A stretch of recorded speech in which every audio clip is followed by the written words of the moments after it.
Sziasztok! Ez itt a Szia Podcast. Nem is Szia Podcast. Oh yeah. Oh yeah. Hát van egy ilyen is, a Szia Podcast, nézzétek azt is, de ez most itt egyébként a Spark Talk Podcast. Spark Talk. A mai vendégünk Bordács Gábor, a Duckinger Ginger Shotoknak a megálmodója és a családi vállalkozás vezetője. Tehát akkor még egyszer köszöntelek, Gábor. Sziasztok. És akkor bele is vágunk. Úgy tudom, hogy ez nem az első élelmiszeripari vállalkozásod. Tehát te már így kacsingattál az élelmiszeripar felé. Miért pont az élelmiszeripar, és mi volt az előző vállalkozásod, és hogyan jutottál el a Ginger Shotokig? Engem alapjáraton mindig nagyon érdekelt az a konyhában történő dolgok, de ezt szakács azért nem szerettem volna lenni, és így közel álltak hozzám az élelmiszerek, és azon belül is így igazából a különlegesebb élelmiszerek, amik egy kicsit másak, egy kicsit többet tudnak, design, csomagolásilag, és én nagyon megtaláltam magam így a gasztroban, vagyis hát az élelmiszeriparban. Először is az előző vállalkozáson fűszerekkel foglalkozott, fűszereket hoztunk be külföldről, és csomagoltuk egy kicsit újfajta csomagolásban, ilyen kicsit brandesebbre sikerült a dolog, ezt pár évig csináltam, de ez nem jött össze ez a dolog, és aztán pár év után azt a céget igazából értékesítettük. Nagy tanulság volt számomra, bevezetett ebbe a világba, és utána egy kicsit hanyagoltam ezt a vállalkozósdit, erre-arra voltam, de mindig bennem volt az, hogy szeretnék továbbra is ezzel a szférával foglalkozni, és így, mivel már tapasztalatom volt a téren, úgy gondoltam, hogy kerestem igazából az ideális terméket arra, hogy amivel visszatérhetek a porondra, és aztán így jött a gyömbérsot. Ezen így agyaltál sokat, vagy valahogy így odasodort az élet a gyömbérsotokhoz? Ugye mivel voltak tapasztalataim ebben a szférában, olyan termékek után kutattam, vagyis hogy figyelmesebb voltam, amiknél észrevettem azt, hogy ami az előző terméknél talán úgy hiba volt. Tehát egy egyszerű felhasználhatóság, instantabb felhasználás, és be lehessen építeni minél jobban a napi rutinba a terméknek a fogyasztását. Nagyon szeretem a kávét, a kávé is egy ilyen termék, azt gondolom, de kávéval nem szeretem foglalkozni, mert nagyon telített a piac.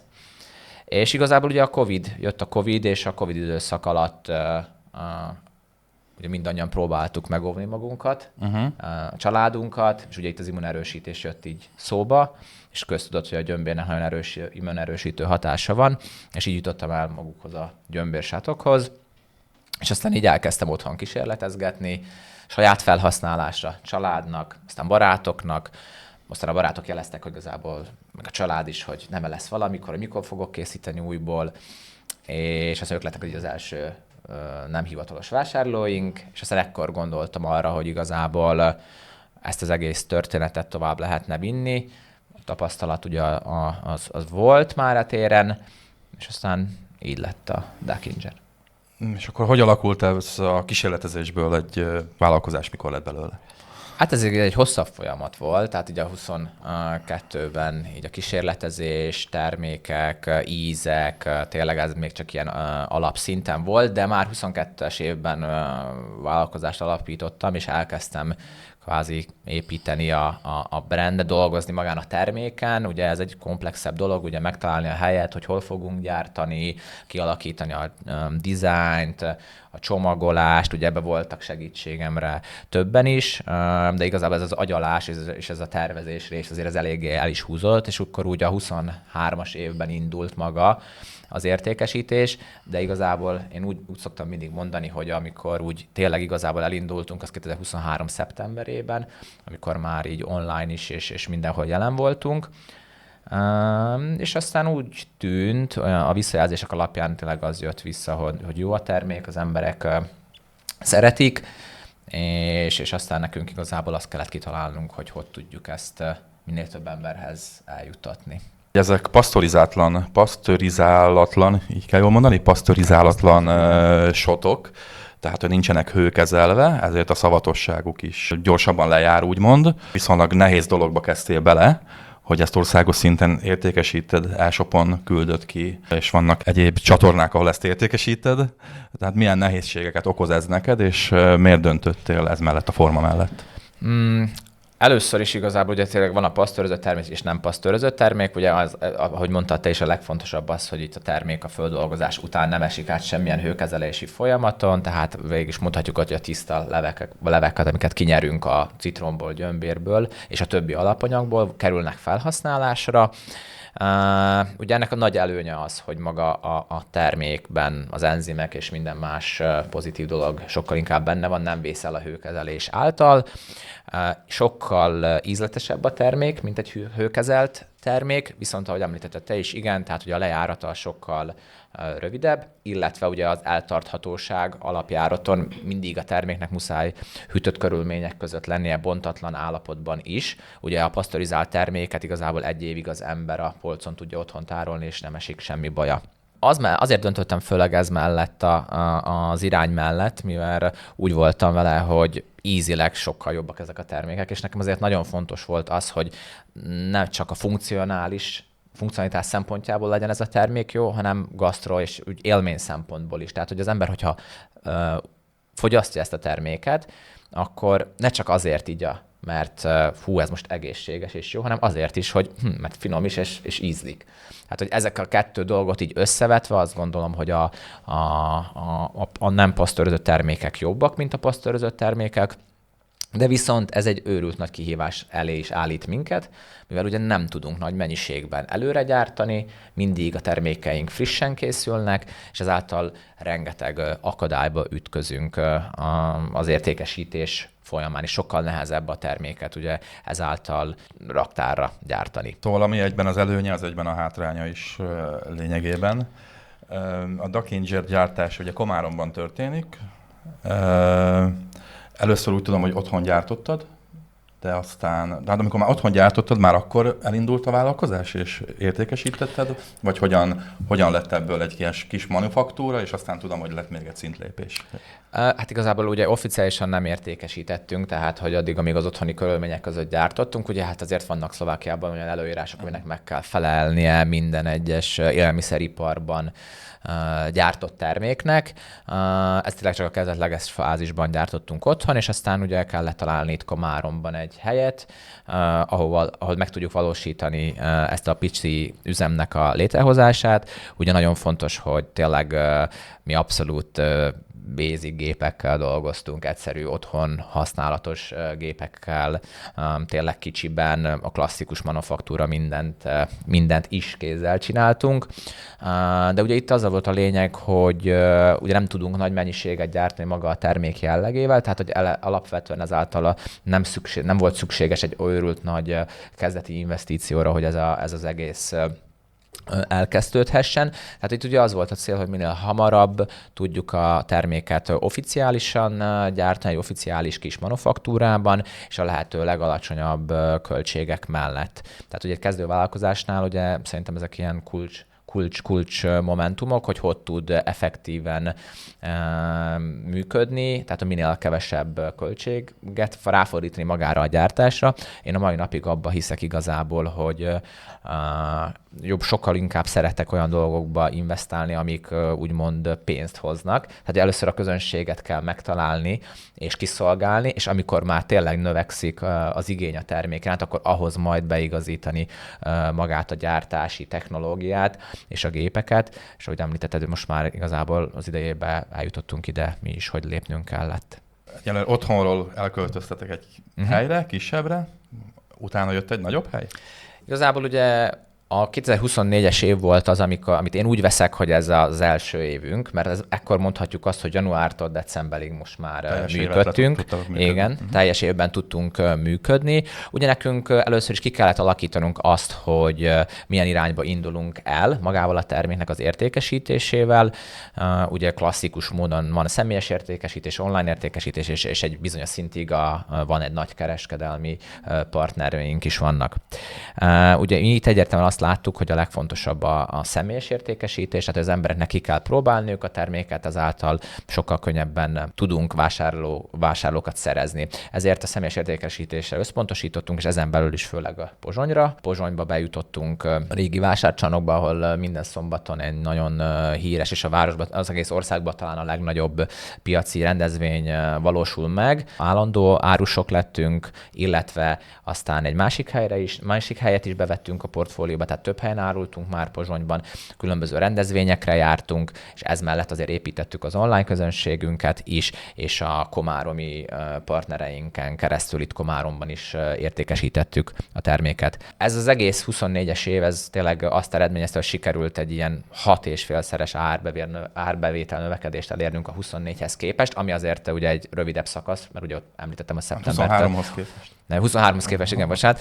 Tehát, hogy ott sikerült egy 6,5-szeres árbevétel növekedést elérnünk, és akkor most már eljutottunk arra a szintre, hogy az idejében, 25-ben, mert folytatódott ez a növekedés, ez folytatódott, hogy eljutottunk arra a szintre, hogy ez már azokkal a körülményekkel és azon a helyen, ahol vagyunk, ez nem fenntartható hosszú távon, már igazából gazdasági szempontból sem, és aztán az idei évben alakult úgy, hogy a vállalkozást tovább vittük egy új üzembe, új gépekkel, nagyobb kapacitást tudunk, most már ilyen 2,5-3-szoros kapacitás növekedéssel tudunk számolni most már az új helyen, és most már igazából most megint ott vagyunk, hogy most igazából az eladásokat fog kelleni hozzáigazítani magához a gyártási kapacitáshoz. Itt jelent egyébként alapszámban, tehát, hogy 24-ben vagy 23-ban mennyit tudtatok értékesíteni havonta, vagy akár éves szinten, inkább mondjunk éves szintet.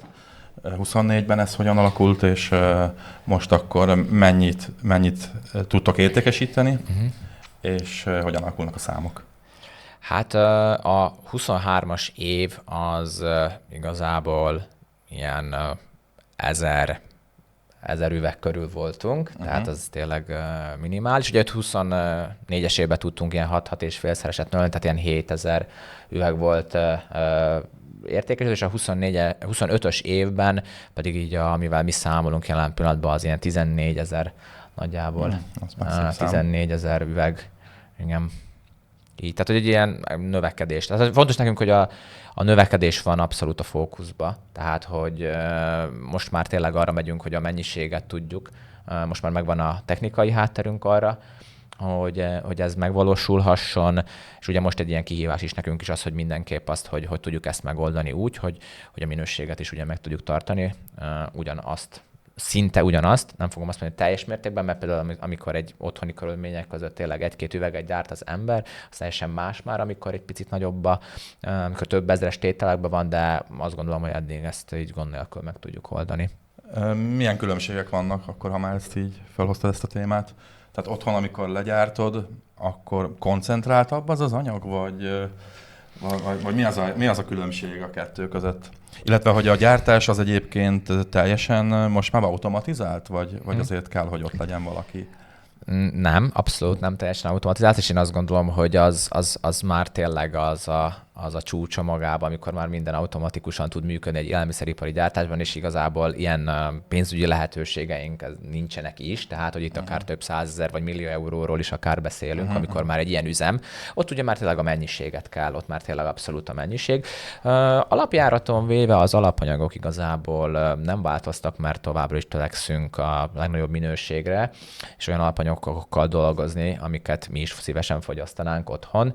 Ugye a mézet az továbbra is helyi méhészektől szerezzük be, ugyanúgy, mint a legelején. Eltéren se történt változás. Én inkább azt mondanám, hogy itt az idő a legnagyobb különbség, hogy itt most már ugye bizonyos időre kell nagy mennyiségeket gyártani, és még régen otthon kis körülményekben igazából akár mennyi idővel, akár milyen nyugalomba ki lehetett ugye mérecskélni, jobban együtt élni azzal a termékkel. Itt egyszerűen logikus, hogy amikor sokkal többet gyártasz, akkor már ez az időhiányba vagy valamilyen szinten, és itt igazából én azt gondolom, hogy ez a legnagyobb egyik különbség az, hogy továbbra is ez egy szerelemprojekt, mondhatom így, mert szeretjük ezt csinálni, nagyon szeretem ezt csinálni, de most már azért igen, azon a szinten vagyunk, amikor ez most már azért ezen kívül azért itt már a business preferenciákkal is találkozik az ember. Tehát most akkor elmondható, hogy ez üzleti szempontból is most már egy értelmezhető projekt? Tehát, hogy megéri vele foglalkozni? Hát abszolút, tehát hogy már azért a 24-es évünk is jól nézett ki, tehát hogy abszolút profitba tudott a cég zárni az év végén. Ugye annyi van, hogy most mi nekünk tényleg az abban a klasszikus esetben vagyunk, hogy a cég a növekedés szempontjából mindenképp fölemészti a saját bevételeit, tehát ez igazából egy döntés és az üzleti szempont, tehát hogy mindenképp szeretnénk azt, hogy effektívebben tudjunk működni, és a növekedésre összpontosítunk továbbra is, mert én még mindig azt mondom, tényleg ez a nagyobb kihívás, hogy nekünk kell keresni azokat a csatornákat, ahol a terméket el tudjuk juttatni minél több emberhez, és ennek érdekében ugye az első pár évében ugye a vállalkozásnak áldozatot kell hoznia. Ezek egy jövőbeni befektetés, és eddig hál' Istennek azért úgy is néz ki, hogy minden ilyen döntésünk jónak bizonyul. Ugye egy nagyon egyszerű példa a weboldalunk, tehát ugye ez a weboldalas értékesítés azért az első évben és a második évben is lassacskán mentek fel a számok, és akkor így a harmadik évre most már kezd úgy kinézni, hogy már elégedettek vagyunk, de ugye ez egy idő, tehát nem lesz egyik napról a másikra. Ugye eleve a termék jellegének is ugye több idő kell ahhoz, hogy azt a célközönséget kiépítsük. Tehát ugye mondhatjuk úgy is, hogy az értékesítésünknek a nagy része az a személyes értékesítés, amiből igazából mi investáltunk az online értékesítésbe, ami majd hosszú távon az a cél, hogy majd átvegye egyre jobban, dominánsabb legyen, és amikor már készek leszünk arra, hogy többet gyártani, akkor pedig aztán folyamatosan ugye a nagy kereskedés is majd, hogy a partneri viszonyba való értékesítés is nek a százalékát föl tudjuk emelni, akár a személyes értékesítésnek az árára. Ugye itt mindig a preferencia a kérdés. Én sokszor mondtam azt, hogy ha becsukom a szemem, ugye jelen pillanatban nagyon jó, mennyit értékesítünk személyesen, akár a piacokon és a rendezvényeken, de hogyha ember becsukja a szemét, és azt mondja, hogy 10 év múlva is ezt akarja csinálni, akkor valószínűleg az a válaszom, hogy nem. Tehát az a cél, hogy ugye most, ami profitot termel és pénzt hoz, azt erőltetjük, és folyamatosan építjük a többi szárnyát az értékesítésnek, és az a hosszú távú cél majd az, hogy ez majd a többi opcióból is profitot tudjon termelni. Kb. A végére illen ez a kérdés, de ha már így felhoztad a témát, mit szeretnél 10 év múlva csinálni? Hogyha nem ezt.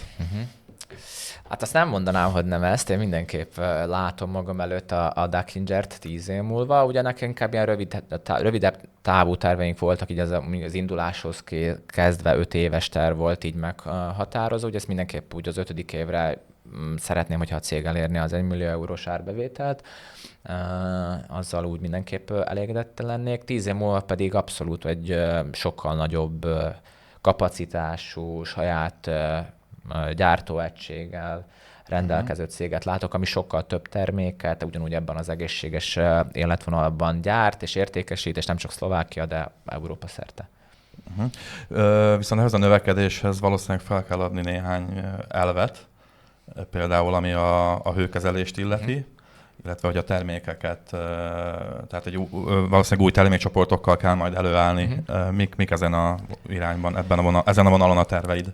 Igen, tehát hogy mindenképp látom azt az akadályt, amiben most már így elérjük lassan a határját magával ezekkel a nem pasztorizált termékekkel, tehát hogy az idei évben, vagy a 26-os évben biztos, hogy kihozzunk egy pasztorizált gyömbérsotot, de az mellett ugye megtartjuk a szlovákiai piacon és a Magyarországon is a nem pasztorizált termékeket, de igazából kibővítjük a termékcsaládunkat. Ugye itt igazából főleg a viszonteladói partnerekre fogunk majd fókuszálni, tehát hogy ő nekik egy olyan terméket tudjunk lerakni az asztalra, ami nekik is üzlet szempontból megéri, illetve tehát, hogy azon belül is azért viszont kísérletezgetünk más megoldásokkal, a pasztorizáláson belül is, hogyan hagyni a terméket, hogyan elérni, hogy a termék minél tovább elálljon. Itt is biztosan lesznek azért újítások, tehát érdekesebb megoldások a részünkről, ezen igazából dolgozunk, illetve a nyári időszak az, amikor nekünk mindenképp kell egy új termék családot beiktatni a nyárra, mert azért ez egy ilyen szezonális termék, tehát a szeptembertől áprilisig van így a főszezonja, és erre a nyári időszakra mi mindenképp szeretnénk új terméket, és egy nagy valószínűséggel, ugyebár itt ilyen dobozos üdítőkben gondolkozunk egy ilyen természetes, egészségesebb vonalon.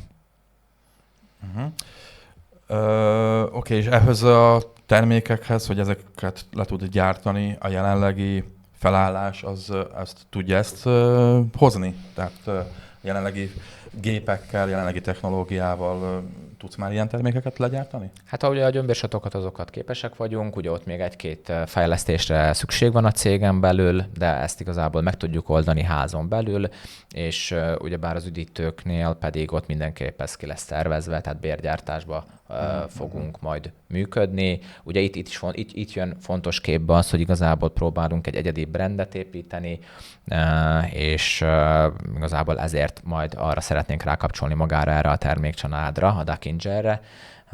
Tehát nekünk ez a fő célunk, hogy a brandet tudjuk építeni továbbra is, és aztán majd erre a jövőben akár akkor tényleg több terméket is rá fogunk tudni reményeim szerint kapcsolni.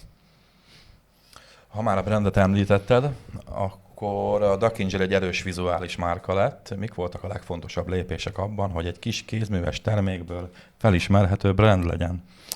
Hát ugye itt azért mi előttünk voltak mások is a piacon, a gyömbérsotok piacán, sőt ugyanúgy voltak nem paszterizált termékek, paszterizált termékek, és hát igazából én így áttanulmányoztam magát a piacot, és láttam azt, hogy igazából az összes brand egy kicsit így ilyen sablonos, csak ilyen neveik voltak, nem voltak azonosíthatóak magák más téren. És ugye itt jött az, hogy én mindenképp szerettem volna Tehát generikusak voltak a termékek, és ez egyébként sok brandnek egyébként a problémája. Igen, és én szerettem volna azt, hogy úgy teljesen úgy kicsit itt szembe menni a trendekkel, amik a piacon vannak, tehát ugye mindenki ilyen kicsit ilyen komolyabb, letisztultabb dizájnnal volt a piacon, és mi pedig én úgy gondolom, hogy egy kicsit ilyen játékosabb irányba kéne elvinni a dolgot, és ehhez szerettem volna egy valamilyen állatot, ami ilyen maszkotot, egy kabala figurát, ami igaz által így a termék jobban identifikálható, és ugye először is nem is a néven gondolkoztam, hogy maga az állat volt, és amit nem tudtam igazából, hogy mi lenne a jó. És az egyik reggel itt Komáromba a kutyámmal sétáltunk, a Vágpartja környékén, és felszállt előttem egy vadkacsa, és egy vadkacsa pár, szó szerint, és akkor így mondtam azt, hogy fú, hogy ez a kacsa, ez tök jó. És aztán ugye így elkezdtem, hogy a kacsa angolul az duck, a gyömbér az ginger, és akkor Duckinger. Ezt így összeraktam, és akkor ez így alakult ki a maga a brandnél. Eredetileg amúgy Mr. Duckingert szerettem volna, de aztán próbáltuk egy kicsit így egyszerűsíteni a bonyolultság véget, bár így is azért a szlovák piacra azt gondolom, hogy elég bonyolult maga ez a név.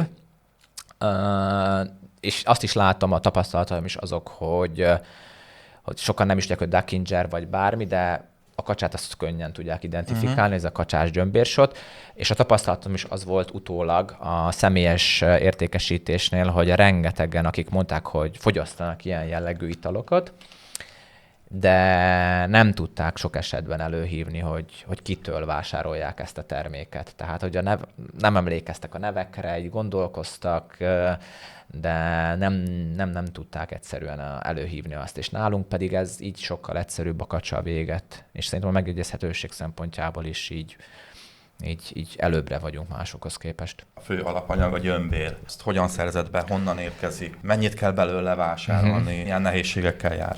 Hát ugye a gyömbér az nem őshonos és nem helyi termék, ugyanúgy, mint a citrom se.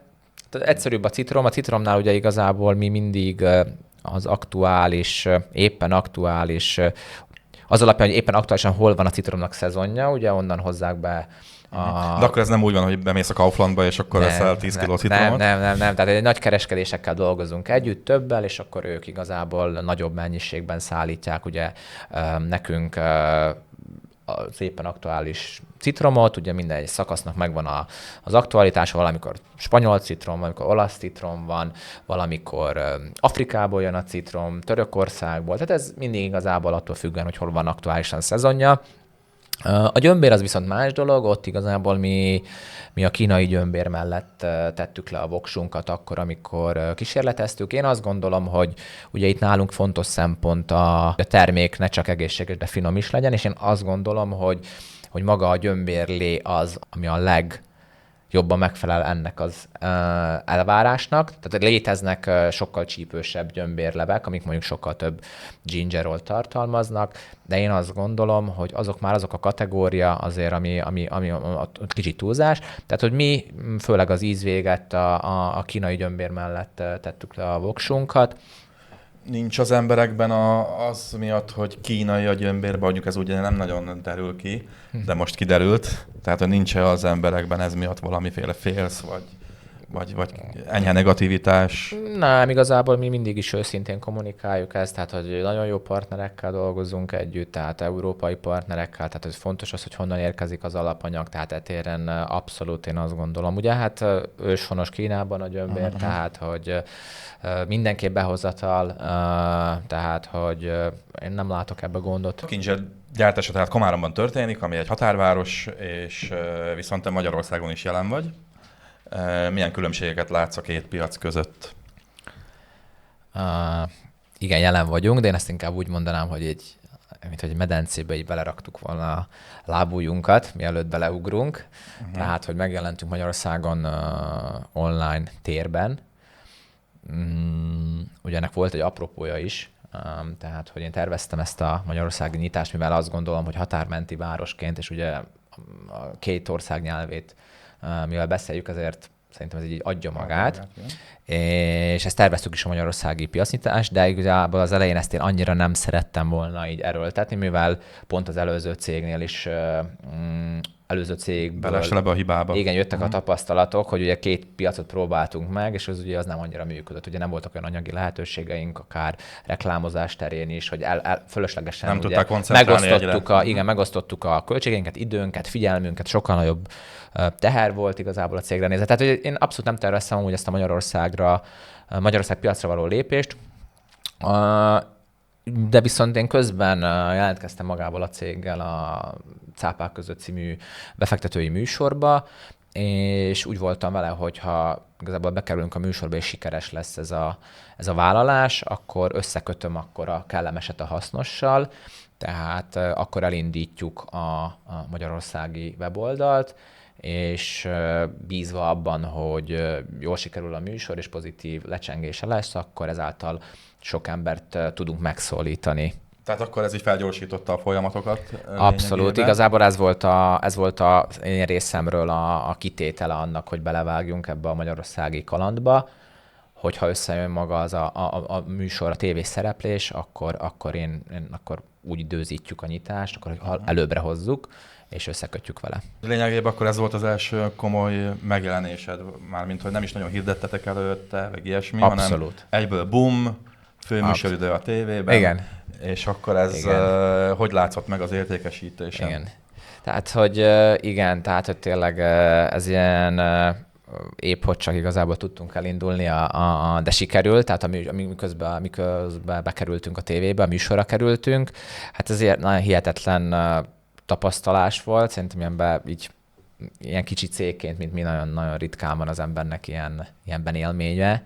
Tehát tényleg 48 órán belül több megrendelésünk volt, mint az előző évben a szlovák piacon decemberben, ami azért egy fontos hónap, vagy ha nem a legfontosabb és legerősebb hónap.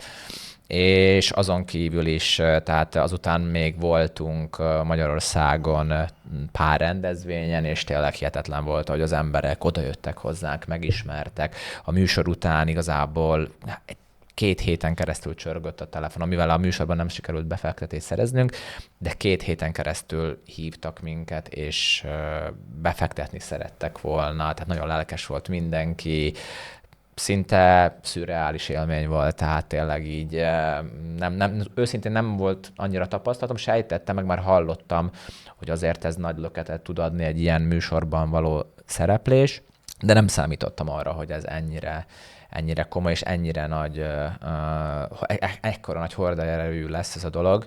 És tényleg az, hogy utána is, ahogy az emberek megismertek, gratuláltak, selfie-t készítettek velem, tehát hogy igazából tényleg nagyon érdekes volt.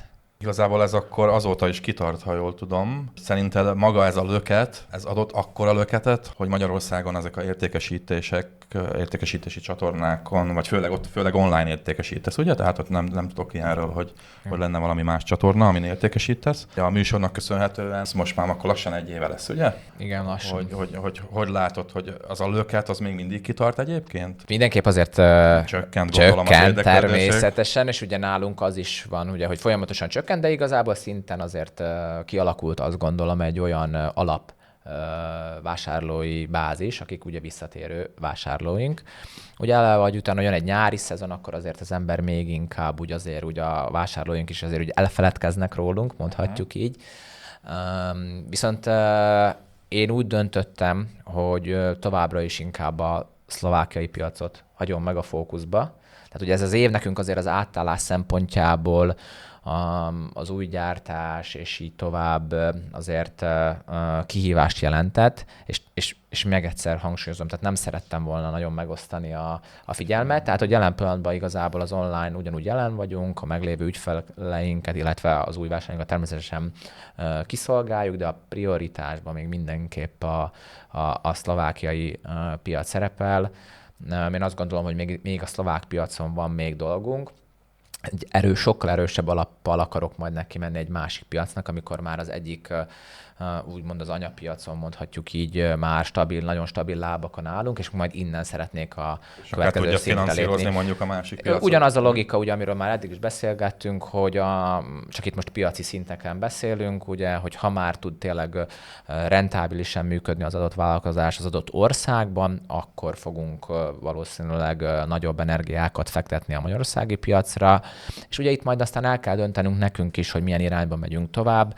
Én szeretném azért ezeket a nem paszterizált termékeket Magyarországra vinni, de ugye itt már mindenképp benne lesz a kínálatban a paszterizált termék is, és egy ilyen jövőbe való tekintésbe viszont ott már mindenképp csak a paszterizált termékek mennének majd a külföldi piacokra, ha esetleg úgy döntünk, hogy tovább növekedünk, mert tényleg ezeknek a termékeknek a gyártása és értékesítése helyi piacon megoldható, de nemzetközi piacokon én azt gondolom, hogy ez egy nagyon nagy kihívás, és az már emberpróbáló feladat. Bár szeretem a kihívásokat, tehát az nem gond, de jelen pillanatban ezt látom a logikus döntésnek. Említetted, hogy a Magyarországon a műsor után sokan megkerestek. Lett ezekből a megkeresésekből valami történt, valami kapcsolat akár, vagy befektetés, vagy bármi, ami haszonra vált? Befektetés nem történt, tehát igazából én is úgy voltam vele a műsor után, hogy egy kicsit úgy újra terveztem a dolgokat, és úgy gondoltam azt, hogy abban a pillanatban még kitartottunk a meglévő felszereltséggel, és igazából tudtuk, hogy mi az, amit kell csinálnunk. Ugye ez a 24-es év elejéről beszélünk. Tehát ott igazából meg volt jelen abban az időben, mi tényleg fókuszáltunk a jelenre, tehát hogy a szlovák piacon ugye ott az értékesítés, az nagyon pörgött, ugye ez a főszezonunk volt, szóval az ember annyira nem is törődött ezzel, és úgy éreztem, hogy a cég abban az a pillanatban nincs is investálható állapotban még, tehát hogy ugye ott nem is szerestünk ugye investíciót se, és úgy éreztem azt, hogy nem ez a megfelelő pillanat arra, hogy investor után kutassak. Nagyon pozitív volt, hogy rengetegen tényleg nagyon kedvesen. De amúgy megkerestek olyanok is, akik ilyen fura alakok mondjuk, vagy? Voltak igen. Ilyen szélhámos Nem tudom, mert annyira nem mélyedtem ebbe bele, de nagyon sok érdekes sztori volt, tehát ezzel az egésszel kapcsolatban, miután bekerültünk a tévébe, tehát rengeteg érdekes dolog volt, sokan igazából szerettek volna együttműködni velünk, valakik másfajta irányba is elvitték volna ezt a dolgot. Volt, aki megkeresett egy képregény ötlettel. Igen, tehát hogy a Duckinger vele vinni egy ilyen képregény ötletbe, egy ilyen kicsit ilyen horrorisztikus sztoriba. Elég érdekes volt, de tehát, hogy voltak ilyen tényleg nagyon érdekes sztorik, és a különböző, tehát fiataloktól kezdve idősebb vállalkozók, valakik életük lehetőségét látták, életük megváltoztató lehetőségét látták ebbe a sztoriba, hogyha be tudnának lépni. Tehát, de igazából mondom, akkor mi úgy terveztük, hogy ez így első lépésnek így elég volt a magyar piacon, és nem is szeretnénk ott akkor abban a pillanatban tovább bővülni. Ez napirendi téma azért ez nálunk, de most még a 25-ös év mindenképp a 25-ös évben a szlovák piac volt a fő fókuszban. Még amit kiemelnék tényleg, hogy a cápák között után is, tehát hogy ott a befektetők közül is kapcsolatban vagyunk, tehát hogy tanácsokat is kapok, hogyha úgy van. Tehát van akivel tényleg azóta a mai napig is tartjuk a kapcsolatot. És kivel tudtál ott egy ilyen Sauer Tamással, a HVG vezérigazgatójával, tehát mi azóta tényleg így kapcsolatban vagyunk, forgattunk közös videót is, még amikor indult a magyar piac. Tehát, hogy abszolút azon kívül, hogy ismertség, tehát ilyen pozitív kapcsolati tőkét is sikerült azért azt mondom kiépíteni. Tehát számomra ez egy ilyen szintén ilyen mesés sztori, de igazából úgy, mint az egész Duckinger, mivel én tényleg nagy HVG könyv rajongó vagyok, én azt gondolom, hogy aki a vállalkozói szektorban aktív, az biztos találkozott már valamilyen HVG által publikált könyvvel, és vagy ott van a könyvespolcán, hát és én meg aztán tényleg nagyon nagy mennyiségben fogyasztottam a HVG-s könyveket, szóval ez megint egy ilyen nagyon aranyos történet szerintem, hogy sikerült így a műsor által magával, a HVG vezérigazgató és magával így a céggel is így együttműködni. Annak ellenére, hogy mondjuk nem sikerült befektetőt szerezni konkrétan a műsorban, azért ez egy sikeres kicsengésű történet lett belőle lényegében. Viszont Szlovákiában sikerrel jártál a Jama Levová nevezetű műsorban, amit oroszlán barlangnak lehet mondjuk fordítani. Ott Szepar és Igor Rataj is befektetett a cégbe. Hogyan zajlott ez, és mi győzött meg arról, hogy elfogad az ajánlatukat? Igazából ugye én itt felismertem azt a hihetetlen erőt, amit maga a tévé és a média képvisel, és igazából az embernek azon kívül, hogy ki kell lépni a saját komfortzónájából, nem kerül pénzbe, és én azt gondolom, hogy ez egy nagy lehetőség sok vállalkozásnak, hogy megmutathassa magát. És én is igazából ugye ezzel a céllal indultam ebbe a műsorba. Abban a szerencsés helyzetben voltam, hogy egy komoly tapasztalat volt mögöttem, mert ugye azért az ember általában egyszer szerepel egy ilyen műsorban, nem pedig egy éven belül kétszer, csak más országban. Tehát is így igazából már tudtam azt is, hogy mit várhatok magától ettől a műsortól. Annak ellenére, hogy azért a szlovákiai formáció azért a magyar formációval összehasonlítva még gyerekebb cipőben jár, tehát ugye maga a főműsoridő az egyik műsor ugye vasárnap 8-kor főműsoridőben van, a szlovák változat pedig szerdán este 10-kor. De mindenképp úgy gondoltam, hogy ez egy nagy lehetőség számunkra. Arra egyértelműen rájöttem, hogy maga a termék és az egész design ez így jól mutat így ebbe a tévés körülménybe, és elég jól sikerült megugrani ezt a magyarországi szereplést is. Tehát ez volt a fő motivációm, hogy tényleg megismertessen minél több emberrel a terméket, és ezáltal úgy tudjunk majd ráfordulni a 2020-as főszezonunkra, hogy csapunk mindenképp egy nagy média felhajtást a cég körül. Hát és nem hittem volna, hogy őszinte leszek, hogy ez ennyire jól fog sikerülni. Tehát, hogy ugye ott az 5 cápát fogok mondani, mert ez így magyarul jobban hangzik. Befektetőtől 3-tól ugye kaptam ajánlatot is, és végül egy ilyen kombinált ajánlatra bólintottam rá. Tehát igen, a Szepar és Igor Rataj ajánlatára 10-10%-ért a cégből, összesen 60 000 euró értékben. Nagyon nagy élmény volt, tényleg nagyon pozitív volt, és kicsit azért fura is egyben a másik oldalt, mert én bennem igazából őszintén nem is, hogy hittem, bíztam, nem is annyira gondoltam magára az investícióra, tehát hogy meglepett, hogy ilyen sok ajánlatot kaptam, és igazából ezek a dolgok mai napig aktívak, tehát, hogy, de még mindig igazából ilyen tárgyalási szinten vagyunk, tehát hogy azért ez úgy működik, hogy van ott a műsor, és utána kezdődik a valós életbe, amikor leülnek tényleg egymással a vállalkozók, a befektetők, és aztán megpróbálják úgy alakítani a dolgokat, hogy megegyezésre jussanak. Tehát a mai napon akkor ez a két úriember még nem Társtulajdonos a cégben? Hivatalosan? Hivatalosan jelen pillanatban még nem, de abszolút folyamatban vannak a dolgok, tárgyalási szinten vannak. És milyen érzés az, hogy a cégedből odaadsz valakinek, vagy valakiknek 20%-ot? Hát igazából nem annyira különleges érzés, vagy bármi. Nem volt benned valamiféle félsz, vagy akár ilyen, hogy ez az enyém, és akkor nem szívesen adok belőle? Ha maga a cég előre tud lépni ezáltal, és meg tudjuk tenni azt a lépést, ami a következő szintek átlépésére kell, tehát, vagy akár ezt meggyorsítja, én akkor azt gondolom, hogy ez pozitív. Tehát szerintem nyitottnak kell lenni etéren is az embernek, tehát hogy azért világos, hogy azért úgy megy oda az ember azért ebbe a műsorba, hogy azért hogy benne van a pakliban az, hogy investíciót kap, és akkor még terítékre kerül egy dolog. De igazából a kontrollt azt gondolom, hogy még továbbra is megmarad a cégen belül. Milyen szinten szólhatnak majd bele esetleg a cég működésére? Ez igazából ugye ez igazából a tárgyaló felektől függ, tehát ugye ez megegyezéseken alapul, ezért is erről azért többet nem is tudok nagyon mondani, mert még mindig azért igazából ezeken a szinteken még mindig oldjuk a dolgokat. Tehát hogy én is egy olyan döntést akarok hozni, ami hosszú távon is prosperáló, tehát nem szeretnék semmi olyanba belemenni, amit mondjuk én esetleg nem érzek helyesnek, vagy pedig megnehezíteni magának a cégnek a működését a jövőt tekintve. Ugye itt azért tényleg latba kell venni, hogy komoly játékosokról van szó. Ugye Igor Rataj, ugye a Szlovákiában hotelláncokkal rendelkezik. Ugye nagyon nagy kérdés, és ami nekem volt például az, hogy például föl tudunk nőni mi ehhez a feladathoz a jelen legi kapacitásunkkal.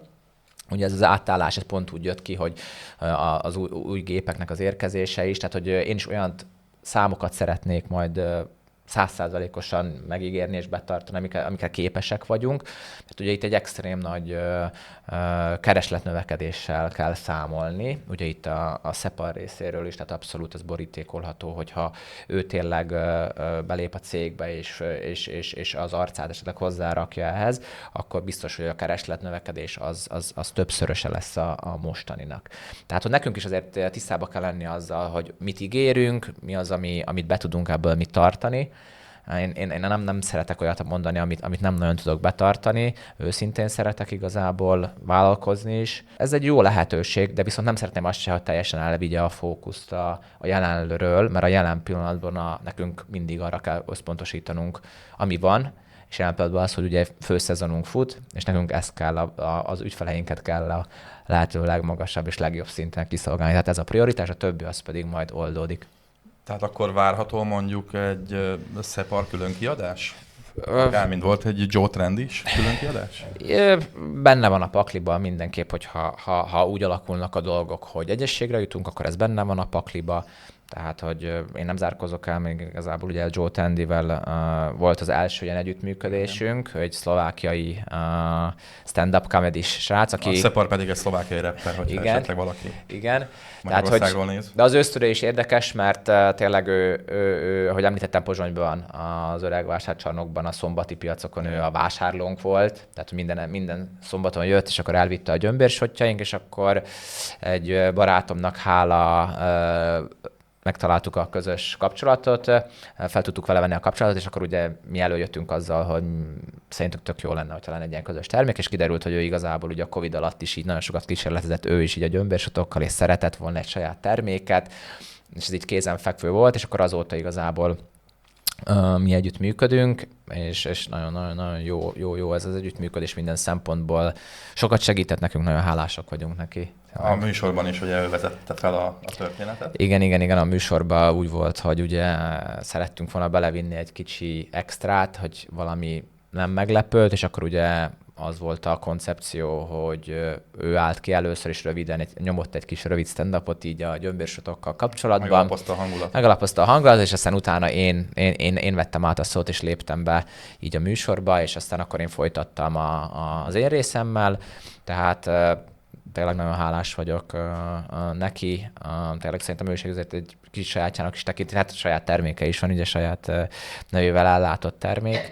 Tehát... Szlovákiai magyarként egyébként mit éreztél akkor, amikor tudtad, hogy neked szlovákul fog kelleni beszélni egy tévéműsorban, ráadásul nyilván jó a szlovákod, de azért a legtöbb szlovákiai magyarban ezért szerintem benne van ez a félsz, hogy amikor jön egy ilyen alkalom, akkor helyesen ragozzam azt a szót, vagy jó helyre tegyem azt a szászit például. Persze világos, tehát hogy az abszolút bennem volt, tehát hogy én nem is mondom azt, hogy 100%-os a szlovákon, biztos, hogy nem beszélem anyanyelvi szinten, illetve hát minden egyes régiónak megvan a sajátossága, ugyebár érezhető az, hogy például innen a Dél-Szlovákiából jövök, de igazából engem az őszintén így annyira nem zavar.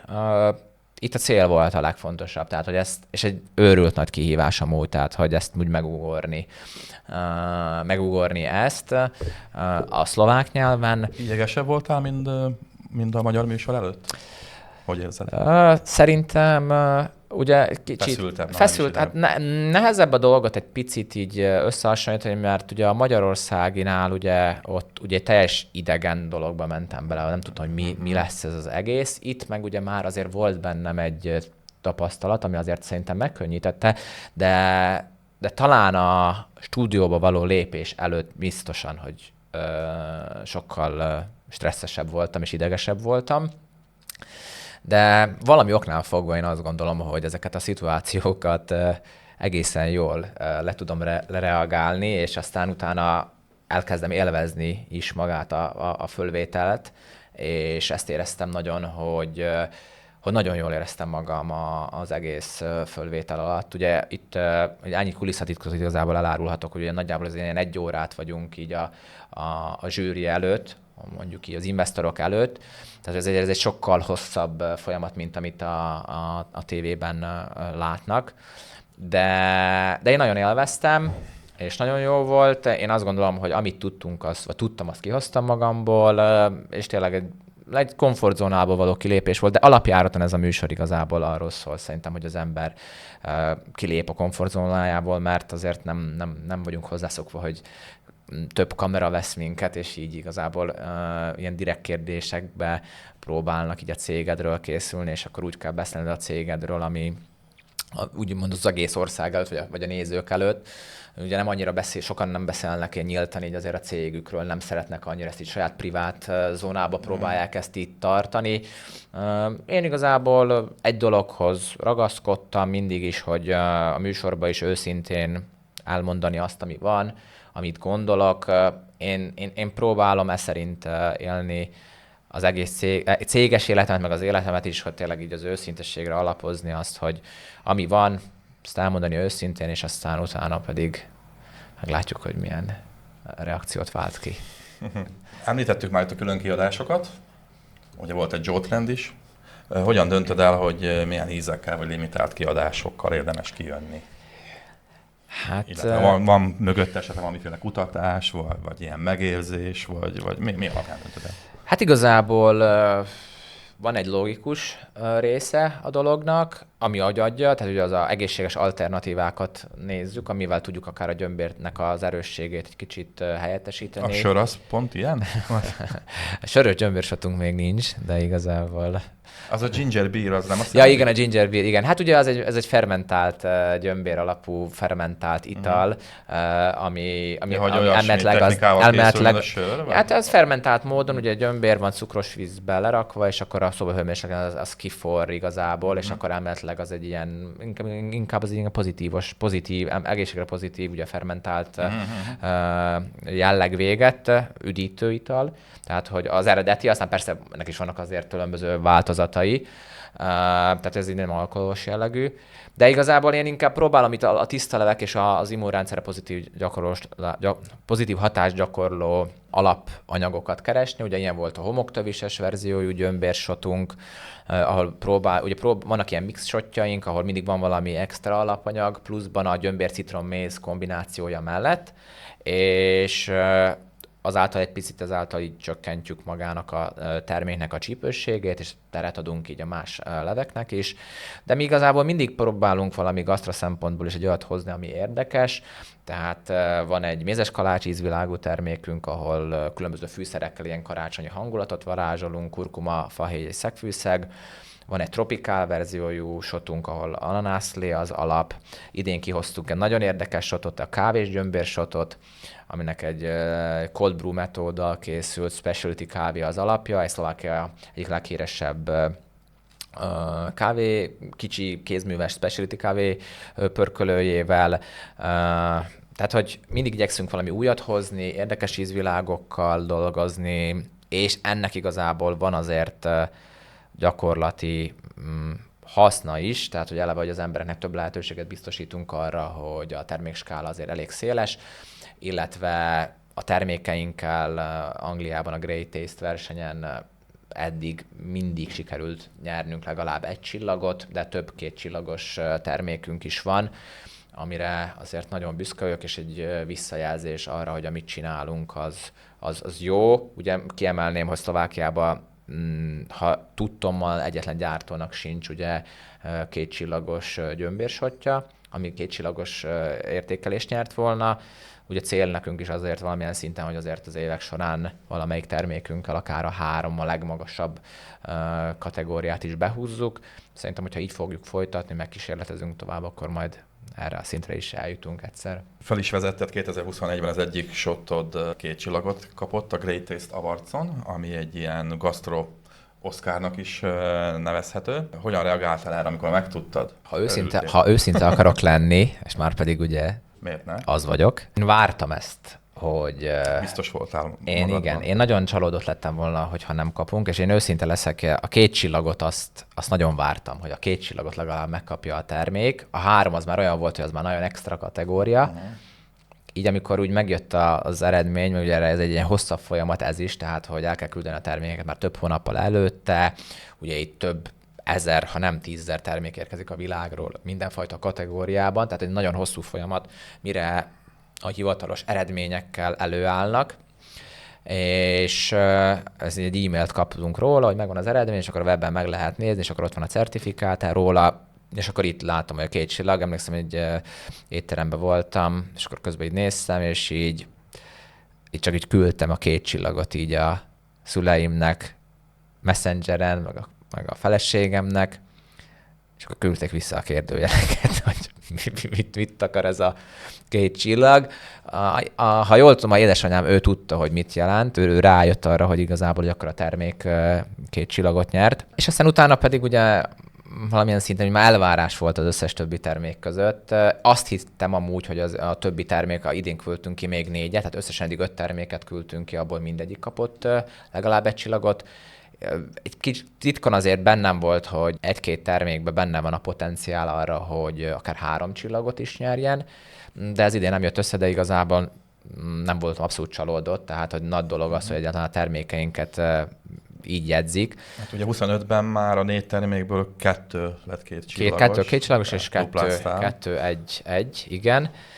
De olyan érdekes, hogy én például a karácsonyi, ez a winter, ez a téli típusú termékünknél vártam például egy 3-ast, mert ott az tényleg egy nagyon érdekes és különleges termék a fűszerek által, és nagyon egyedi a piacon, és 1-est kapott ugyebár. De ugye azért ezek az értékelések azért mindig nagyon szubjektívak, ugye több zsűri kóstolja a terméket, ugye nem látják, nem tudják, hogy milyen termékről van szó, ez egy vaktesztelésen alakul, tehát mi nekünk is a terméket úgy kell kiküldenünk, hogy külön vonalkódokkal van föl címkézve. Nagyon érdekes amúgy, és nagyon jó visszajelzéseket is kapunk például a zsűritől, mert minden zsűri, aki kóstolta azt a terméket, ír egy rövid értékelést magáról a termékről, akár jó tanácsot is hozzárak, néha kritikát is belefoglalnak, hogy például valakinek már egy kicsit túl erős volt, elnyomta ezt az ízt, tehát hogy ezekből is lehet igazából szerintem tanulni, fontos, hogy nyitottak legyünk a visszajelzésekre, és ez alapján aztán tovább fejleszteni a terméket. A termékfejlesztés szerintem kulcsfontosság, hogy új termékekkel jöjjünk elő, tehát hogy az embereknek is fenn kell tartani mindig az érdeklődésüket, hogy jó, mi lesz az újdonság, és már aztán ugye el is várják igazából az emberek ezt. Ugye aztán egyre jobban bonyolítja ez az életünket, tehát most már bizonyos termékek igazából limitált ideig vannak kínálatban, például ez a karácsony is novembertől márciusig, és a tropikál verziójú termékünk az pedig igazából ilyen májustól van októberig. Térjünk akkor vissza még kicsit a termékek értékesítésére. Több csatornán is értékesítesz. Az online mellett ugye említetted a piacozást, mármint a pozsonyi piacozást. Úgy tudom, hogy azért több más nagy piacon is jelen vagytok. Nyitra az mindenképp rémlik nekem. még az online értékesítés, gondolom vannak bizonyos kávézók vagy ilyesmi helyeken, és a legújabb értékesítési csatornátok pedig egy ilyen automata, az egyik legnagyobb, milyen központnak hívják ezt? Bevásárlóközpontban, Pozsony. Igen, tehát egyik legnagyobb a Nyivi bevásárlóközpontban. igen. Hogy jött ez az automata dolog, és hozta az elvárásaidat? Ugye a személyes eladás az nagyon, ahogy eddig is mondtam, ugye ez a fő profilunk, és ugye Pozsonyban rengetegszer megkaptuk azt a kérdést, hogy jó, rendben, itt vagyunk szombatonként a vásárokba, de hogy hétköznap hol tudják megvásárolni a termékeinket. És ugye innen jött igazából az első gondolat, illetve megmondom őszintén, hogy én már gondoltam erre, de egy barátom volt az, aki erre úgy fölhívta a figyelmet, hogy mi lenne, hogyha esetleg lenne egy ilyen automata. És akkor én is úgy elgondolkoztam rajta, és ahogy így mentünk előre az időbe, egyre jobban azt láttam, hogy ez egy lehetőség, és a jövőbe tekintve ugye nálunk egy kis vállalkozásnak, ugye, hogy Pozsonyban legyen egy értékesítési pontja, ez egy szuper lehetőség. És egy kicsit azt is látom, hogy maga az élet is egy kicsit ebbe az irányba kezd így, akár már itt nálunk is haladni. És még én azt gondolom, hogy jó időben, akkor hoztunk egy döntést, elhozzuk Szlovákia első csak gyömbérsotokat értékesítő automatáját, és így a Nyivi centrumra esett a választás, ugye ez a legújabb, legnagyobb központ Pozsonynak mondhatjuk ott a belvárosban, a szívében, a buszmegállónál. Tehát, hogy ez egy nagyon jó opció volt, hosszadalmas volt a dolog, mire eljutottunk oda, hogy ki tudtuk rakni az automatát, üzembe tudtuk helyezni. Ugye itt is van azért egy kis tudatos lépés, ugyanúgy, mint a magyar piacon, amikor összekötöttük a műsort. Itt is ugye a műsorról egy időben. Igen. Tehát még mielőtt még adásba kerültünk volna, hogy az automata pont pár héttel előtte foglalta el a helyét a bevásárlóközpontban, tehát, hogy ez megint csak azért így össze volt kötve a kellemes a hasznossal, mondhatjuk. Ez tényleg és érezhetően, tehát hogy azóta, mióta a műsorba kerültünk, és ugye már a rosszabb idő is azóta úgy beköszöntött, hogy érezhetően megnőtt nagyon a kereslet a termékek iránt. Ugye nálunk azért az van, hogy ugye nem viszünk extra mennyiségű terméket magába az automatába, ugye a termék jellege véget, igyekszünk mindig ugye maximum egy hétig ott tartani bármilyen jellegű shotot. Ha esetleg nem adjuk el, akkor azt mi kivesszük, és akkor frissel helyettesítjük. Azt gondolom, hogy az emberek egyre jobban kezdik megszokni, és ez abszolút a jövőbe tekintve számunkra egy prioritás lesz. Vagy terveztek még igen, szóval ilyen automatát üzembe helyezni? Igen, a jövőben mindenképp több helyen most már igazából már meg is egyeztünk, tehát hogy a 2026-os évben minimum 2 új automatával bővül. Szintén ilyen bevásárlóközpont? Igen, bevásárlóközpontban. És mondjuk Budapesten? Jó kérdés, meglátjuk a jövőt, ugye a magyar piac még... viszont úgy, mintha adná magát. Igen, jelen pillanatban még ott nem tartunk, tehát hogy azt gondolom, hogy ez megfordult a fejed. Meg mindenképp, tehát hogy azt gondolom, hogy ez lehet egy járható út a jövőre nézve. Ugye azért nem kis investícióról van szó, tehát ezek az automaták azért nem egy egyszerű klasszikus automatát kell elképzelni, hanem ilyen tényleg nagyon nagy érintőkijelző, tehát hogy tényleg azért én emlékeimben automata még a régen, nem tudom, a kávés automaták voltak így meg, de hogy most már ez a dolog is nagyon fejlődik, és nagyon jó lehetőség, én azt gondolom, pláne manapság azért egyre nehezebb ugye akár munkaerőt találni ugye az üzletekbe, illetve egy jelentős bérköltséggel jár ez, amit az ember azért meg tud bőven spórolni egy automatán keresztül. Viszont automatának is gondolom vannak költségei, tehát abszolút, tehát igen. Hát igen, természetesen mi fizetünk. Ez egy jelentős összeg egyébként? Nem kevés. Tehát azért nem annyira kevés. Tehát mondjuk egy alkalmazott nem, annál azért biztos, hogy kevesebb. Tehát hogy igazából valamilyen szinten azért egy négyzetméterről beszélünk, vagy egy kicsivel lehet, hogy nagyobb. Igazából mindenhol mások a föltételek, mindegyik bevásárlóközpont ugye más tud kínálni, ugye nem mindegy, hogy hol van elhelyezve ez az automata, tehát, hogy itt azért ez nagyon ilyen specifikus dolog, de ugye innen nekünk ugye ez a kihívás, hogy azért mindig fel kell menni, frisset is kell belerakni mindig, tehát ezért is mindenképp Pozsonyba tovább szeretnénk terjeszkedni, etéren is, hogy ugye, hogyha egy kört megteszünk Pozsonyba, akkor az összes automatát ugye majd föl tudjuk tölteni, tehát ne csak egy automatát járunk föl. Milyen kapacitás van egy ilyen automatán? Hát a miénk az nagyon nagy lett, tehát ez a kicsit el lett méretezve, de ugye abban is hiszek, hogy azért kell a nagy, mert hogy azért az embert valamilyen szinten szinten úgy kihívó legyen az az automata, tehát hogy egy kis vékony automatát oda raktunk volna, nem biztos annyira figyelemfelkeltő lett volna. Hát de mi nekünk nagyon sokba férne bele, hogyha nem is tudom, hogy őszintén leszek, hogyha megszámolnám, nem is tudom, hogy összesen mennyi férni bele, mert mi igazából csak egy-két sorokat szokunk megtölteni így a szintek között. Igazából ezt pozitívnak is tekintek, mert az emberek, akik látják, azt látják, hogy mindig kiürül az automata, tehát van kereslet a termék iránt, még hogyha most meg lenne pakolva fullba, és azt látnák, hogy ez még mindig tele van ez az automata, és nem látnák azt, hogy azokat a lyukakat, hogy már megint hiányzik, mert ott volt, mert tegnap itt jöttem, és most megnézem, mi az. Biztos vagyok benne, hogy ez is azért hozzátesz ahhoz, hogy nő az igény a termékre, de ugye a legnagyobbat az biztos vagyok benne, hogy ugye a műsor adta, tehát hogy a műsorban való szereplésnek köszönhetjük azt, hogy az emberek érdeklődése megugrott. Van esetleg még más olyan csatorna, ami el tudod képzelni az értékesítést? Gondolom esetleg a nagy üzletláncok, amihez viszont már technológiai ugrásra van szükség, de hogyha ezt nem nézzük, akkor mi az, amit még nem aknáztál ki teljesen? Hát én azt gondolom, hogy még mindig nagyon sok lehetőség van majd a viszonteladói partnereken keresztül való értékesítésre, a kávézók, kisebb delikáteszok, akár kisebb üzletláncok is hosszú távon, tehát hogy ott még abszolút online is tudunk növekedni, tehát hogy azt gondolom, hogy egy ott szinte végtelen a lehetőség Szlovákia szinten, illetve a más piacok, tehát hogy mindenképp az, hogy a magyarországi piac egy opció, ott végigmenni ezeken a folyamatokon,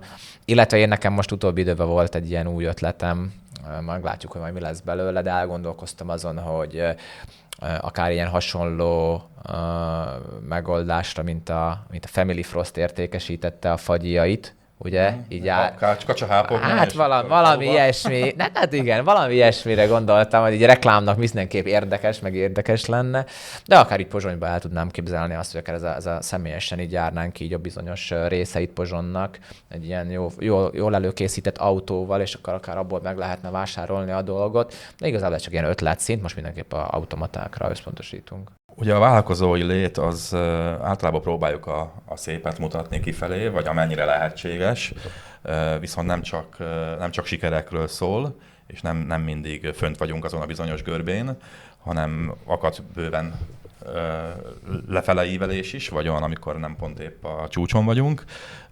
Te neked mi az, ami leginkább úgy megmaradt nem csak a Duck Angel-en belül, hanem az egész, amióta mondjuk vállalkozol, vagy korábbi vállalkozásoddal kapcsolatosan, mi az, ami úgy a legnagyobb kudarcnak ítélsz meg? Annyira nem szeretek amúgy így kudarcokba gondolkodni, és lehet kicsit ilyen sablonos lesz ez a válasz, de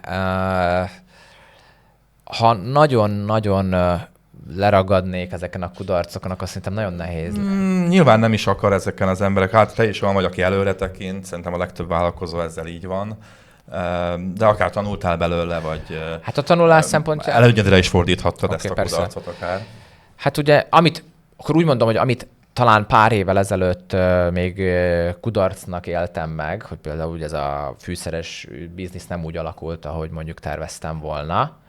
Azt ugye utána az ott szerzett tapasztalatokat sokkal fel tudtam használni a jövőben, és ezáltal a kudarcból is igazából tudtam tanulni, és ezáltal az a kudarc egyik legjobb befektetése lett az életemnek, hogyha mondhatom ezt így, mert ennek köszönhetően tényleg annyi mindent könnyedén meg tudtam oldani az új vállalkozásnál, ami sokat segített és megkönnyítette magát az előrelépést.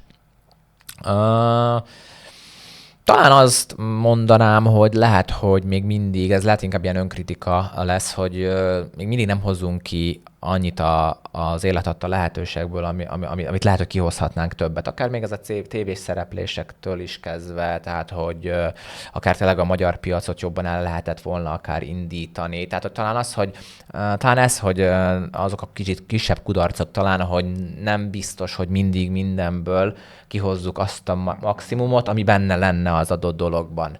Tehát, hogy talán ez az, amit így egy kicsit így vállalkozóként, így kicsit kudarcként élek meg, hogy bizonyos szituációkban, lehetőségekben lenne több, de nem hozzuk ki belőle ezt a legtöbbet, nem hozom ki ezt a legtöbbet belőle. Talán ez az, ami egy picit így ilyen negatív, de még egyszer, tehát, hogy így kiemelem azt, hogy nem szeretek amúgy így visszatekinteni, meg szerintem nem is szabad, mert így is elég nehéz ez a vállalkozósdi élet, és a napi stressz, meg a kihívásokat a leküzdéséhez szerintem egy nagyon komoly lelki erőre van szükség. Tehát tényleg sokszor csak úgy semmibe kell kapaszkodni és hinni bizonyos dolgokba, és amikor az ember nem látja igazából még a munkának az eredményét, talán ez ami a legnehezebb számomra, hogy amikor például évek óta csinálsz valamit, és igazából az a big picture, vagy amikor elérsz oda, amikor már azt fogod mondani, hogy na, tényleg ez a része, hogy itt vagyunk, hogy úristen, mennyi mindenen kellett keresztül mennünk, hogy eljussunk idáig. Mert ezt szerintem sokszor nem tudatosítjuk azt, hogy én néha ocsudok fel igazából most is, hogy itt vagyunk, ahol vagyunk, és akkor visszagondolok egy régi eseményre is. Azt mondom, már nagyon régen volt, és akkor rájövök arra, hogy 3-4 hónapja, és mekkora ilyen game changer volt mondjuk így az életünkben, hogy mennyire más szintre, hogy így nem értékeljük azt, hogy bizonyos időn belül, hogy hová jutunk, de hogy visszanézzünk, hogy mennyi munka, mennyi energia, feszültség, és minden, amit belerakunk. Tehát, hogy ez a része szerintem még ilyen érdekes. Kicsit még térjünk vissza Komáromra. Komáromból indult a Duck Inger, te is komáromi vagy. Itt vannak lényegében az alapjai lefektetve. Hogyan megy az értékesítés Komáromban? Ugye most már a Pozsony a fő fókusz, de azért Komárom sincs elhanyagolva? Abszolút nem, és én nagyon büszke is vagyok arra, hogy én azt gondolom, hogy Komárom alapjáraton így megszerette ezt a terméket. Tehát tudják, hogy azért helyi termékről van szó, és abban a szerencsés helyzetben vagyok, hogy rengeteg szuper helyi vállalkozással tudok együtt dolgozni, akik szintén hisznek magába a termékbe, és én úgy gondolom, hogy ez adja itt Komáromba a legnagyobb erőt, hogy tényleg egy helyi terméket tudunk létrehozni, helyben gyártott terméket, és akár mondhatom, hogy világszínvonalon is, akár így a komáromiaknak is direktbe. Én nekem nagyon fontos az, hogy tényleg a termék hosszú távon, sőt, az jelenleg azt mondom, hogy a termék mindig Komáromba és Komáromhoz közel legyen gyártva.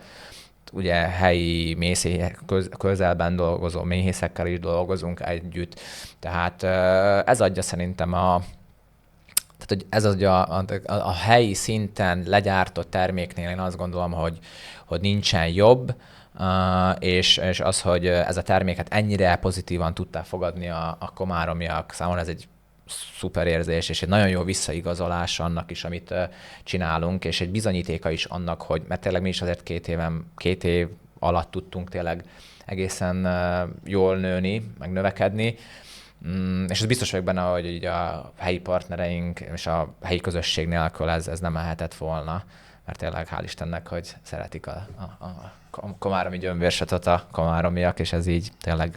Én ezért ilyen lokálpatriót vagyok ettéren nagyon, tehát nekem ez úgy nagyon fontos maga így Komárom is, mint a városunk. Úgy voltam vele, hogy mindig is el tudtam képzelni az életemet, hogy az egész életemet itt élem le Komáromban.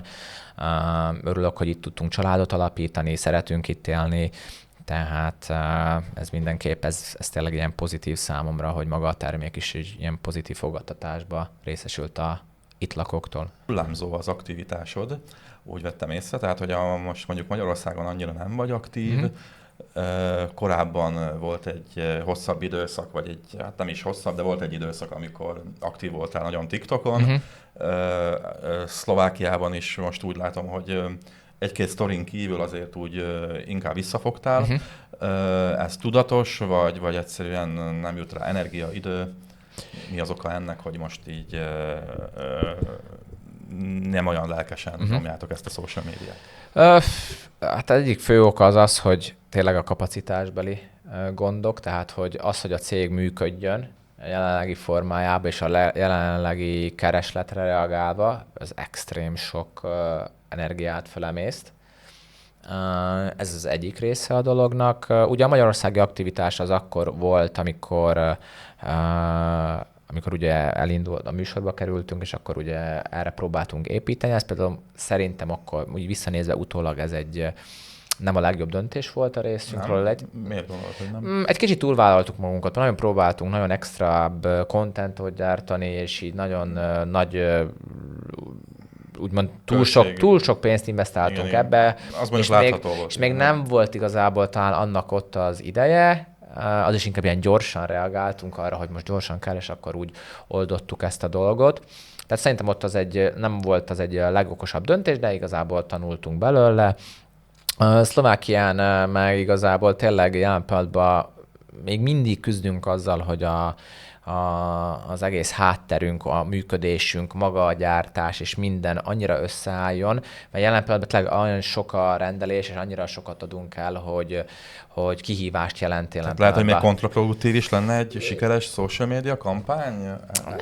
Nem azt mondom, hogy kontraproduktív lenne, tehát nem akarok kibújni így a felelősséggel, biztos vagyok benne, hogy itt már nem marad rá azért energia az én részemről is, tehát hogy azért tudom azt, hogy ezen változtat, meg szeretnénk is ezen változtatni, de most egy kicsit mindenképp ez így háttérbe kerül, tehát igyekszünk azért azt a jelenlegi keresletet kielégíteni úgy, hogy mindenki elégedett legyen, és aztán majd ezért is mondtam azt, hogy ugye etéren is javulnunk kell, tehát mindig azért a javulás a cél, hogy a következő év az most már ilyen szempontból mindenképp meghatározó lesz, hogy ott már talán új kollégákkal jobban elosztva a munkaköröket és a felelősséget a cégen belül. Én szeretnék mindenképp többet foglalkozni a sociallal, én nagyon szívesen így bele is állok így magába a brandbe, főleg Szlovákián, tehát hogy szerintem erre ezért szerepelsz a videóban. Szerepelek, tehát hogy az a része nem okoz gondot, meg szeretnék is igazából. Tanuljuk még mi is ezt az egészet, tényleg ez a klasszikus kisvállalkozói hibákat elkövetjük mi is, tehát hogy túl sok mindent csinálok én, mint akár tulajdonos, ami valaminek a kárára megy, de a legfontosabb az azért az, hogy előre menjünk, fejlődjünk, és tehát ilyen téren nem látok gondot. Ugye tényleg, amit mondtál te is, hogy ugye nekünk tényleg arra is oda kell figyelni, hogy hogyan oldjuk meg tényleg a kapacitás, a gyártási kapacitásokat, hogy az igényeket hogy tudjuk kezelni. Most már azt gondolom, hogy szépen összeáll ez a kirakós a jövő évre. Most igazából főleg rajtam múlik, hogy tudunk a következő szintre lépni, ahol már igazából talán egy sokkal professzionálisabb szinten is tudunk működni, mint vállalkozás. Említetted még az elején, hogy van, hogy 5-kor kelsz, meg 2 országban értékesítés, retailpartnerek, automata, gyártás, stb. Hogyan tudod ezt összeegyeztetni a családi élettel? Ugyanis ugye már 2 gyermek édesapja van egy családod, ők hogyan viselik ezt, hogy apuci megint a kacsákkal foglalkozik? Igen, hát kihívás mindenképp, tehát nekem nagyon fontos tényleg a családom, a gyerekeim, és mindenképp ez talán számomra ez a legnehezebb magába a vállalkozásba, de szerintem sokan vannak így, akik vállalkoznak, hogy az élet úgy működik, sajnos be kell látnunk, hogy lemondásokkal jár az élet, ez egy nagy alapigazsága az életnek, ugye az egyikben időt rakunk, akkor elveszük a másiktól, tehát hogy ez a része számomra mindenképp az egész vállalkozásnak a legnehezebb része, hogy megtalálni azt az ideális balanszot, ami talán nem is biztos, hogy létezik az életben, de én mindenképp erre próbálok törekedni, tehát tényleg az időmnek a nagy részét tényleg csak az köti le, hogy munka és a család és a gyerekek. Szerencsés helyzetben vagyok, mert a feleségem támogat ebben mindenképp, tehát hogy etéren nem kell magyarázkodnom, hogy miért dolgoztok ennyit, de igazából az a helyzet, hogy a vállalkozás jelen pillanatában és ebben a fázisában, amiben van, egyszerűen megköveteli azt, hogy azt az időt. Tehát, én hiszek abban, hogy amiben az ember időt rak, amiben energiát fektet, az vissza megtérül majd hosszú távon. Most igazából ez egy tudatos döntés a részemről, hogy tényleg itt a vállalkozás, aminek szüksége van rám. Én bízok benne, hogy a jövőben ezt majd fogok tudni optimalizálni. Ugye nekünk ez is egy nagy kérdés most a növekedésünkkel kapcsolatban, hogy fogjuk tudni a céget optimalizálni, mert jelen pillanatban azért tényleg úgy néz ki, hogy klasszikus kisvállalkozás vagyunk, tehát hogy rengeteg mindent én én csinálok, sőt olyan dolgokat is én csinálok, amiket már lehet nem kéne. De Tehát te vagy, aki a számlákat oldja, te vagy, aki kiviszi a terméket, is. takarít mondjuk Tehát a gyártásnál. gyártásban már azért nem vagyok benne annyira, ott azért próbálom nem, De hogy egyszerre. de van, hogy amikor igen, szerep van, amikor minden. De én most azt gondolom, hogy ez azért jó, mert ennek köszönhetően tudunk például olyan investíciókat ugye végbevinni a cégen belül, amik hosszú távon majd alapot biztosítanak arra, amire lehet építeni. Tehát, hogy most ez a pár év, ez mindenképp egy ilyen nagyon nehéz, és ugye az ember azért nem látja még a végét, meg hogy hol fog ez kifutni ez a dolog.